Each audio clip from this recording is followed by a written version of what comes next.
জুলাই সনদ এবং গণভোটের যে গণরায় যার ভিত্তিতে নির্বাচন হয়েছে, যার ভিত্তিতে সরকার গঠিত হয়েছে, সেই গণভোটের রায়কে বাতিল করার জন্য আদালতকে ব্যবহার করার চেষ্টা করা হচ্ছে। আদালতকে আবারও দলীয়করণ করার চেষ্টা করা হচ্ছে।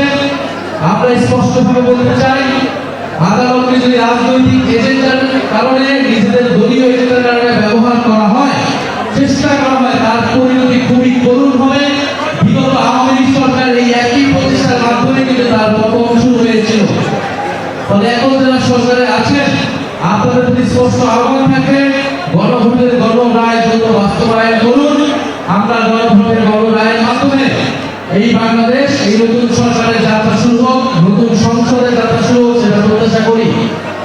দ্বিতীয়ত হচ্ছে চাঁদাবাজ এবং দুর্নীতির বিরুদ্ধে যে লড়াই, সেই লড়াই আমাদেরকে আবার জোরালো ভাবে করতে হবে। সেটা শুধু নাসিরউদ্দিন পাটোয়ারি ঢাকা থেকে নেতৃত্ব দিলে হবে না।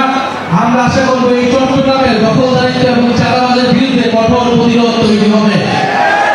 আপনারা যারা এখানে আছেন, চাঁদাবাজির বিরুদ্ধে, দুর্নীতির বিরুদ্ধে, দখলদারিত্বের বিরুদ্ধে আপনারা প্রতিরোধ গড়ে তুলুন। জনগণের পাশে দাঁড়ান, ছোট মধ্যবিত্ত ব্যবসায়ীদের পাশে দাঁড়ান, শ্রমজীবী মানুষের পাশে দাঁড়ান, যাতে কোনো চাঁদাবাজ সন্ত্রাস এই চট্টগ্রামে থাকতে না পারে। আমরা চট্টগ্রামে শুনেছি, চট্টগ্রামে দেখছি, ফ্যাসিস্টদের আস্ফলন চট্টগ্রামে কমে নাই। ফ্যাসিস্টদের আস্ফলন চট্টগ্রামে নানান সময় আমরা দেখতে পাই। আমাদের কাছে একটা কথা খুবই পরিষ্কার, এনসিপি এবং পতিত আওয়ামী লীগ ফ্যাসিস্ট একসাথে থাকতে পারে না। যেই জেলায় আওয়ামী লীগের কার্যক্রম শুরু হবে, সেই জেলায় হয় আওয়ামী লীগ থাকবে বা এনসিপি থাকবে। ফলে এনসিপির যদি 10 জন নেতা কর্মীও থাকে, সেই অঞ্চলে আওয়ামী লীগের কোনো কার্যক্রম, বিশিষ্ট ফ্যাসিস্ট সংগঠনের কোনো অফিস কোনোভাবে সেটা যাতে সুযোগ না পায়, সেটা নিশ্চিত করার দায়িত্ব আপনাদেরকে এদেশের জনগণ দিয়েছে, জুলাই গণঅভ্যুত্থানের শহীদরা দিয়েছে।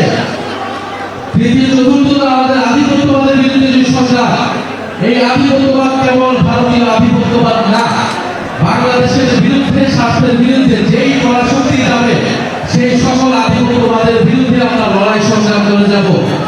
বাংলাদেশের পররাষ্ট্র মন্ত্রণালয় থেকে সাম্প্রতিক সময়ে এই ইরান এবং আমেরিকার যে দ্বন্দ্ব, যেখানে মুসলিম বিশ্বের নেতা আয়াতুল্লাহ খোমেনিকে শহীদ করা হয়েছে, সেই প্রেক্ষিতে যে প্রেস রিলিজ দিয়েছে, সেই প্রেস রিলিজ দেখে আমাদের খুবই কষ্ট লেগেছে। বাংলাদেশ আবার নতজানু পররাষ্ট্রনীতির কবলে পড়ল কিনা, সেই প্রশ্ন বাংলাদেশের জনগণ তৈরি করছে। এবং বাংলাদেশের পররাষ্ট্র মন্ত্রণালয়ের দায়িত্ব দেওয়া হয়েছে অন্তর্বর্তী সরকারের একজন উপদেষ্টাকে। কেন তাকে দায়িত্ব দেওয়া হলো? কোন পরাশক্তির স্বার্থ রক্ষার জন্য দায়িত্ব দেওয়া হলো? নির্বাচন ইঞ্জিনিয়ারিং এর পুরস্কার হিসেবে দেওয়া হলো কিনা, সেই প্রশ্ন আমাদের কাছে পরিষ্কার হয়নি।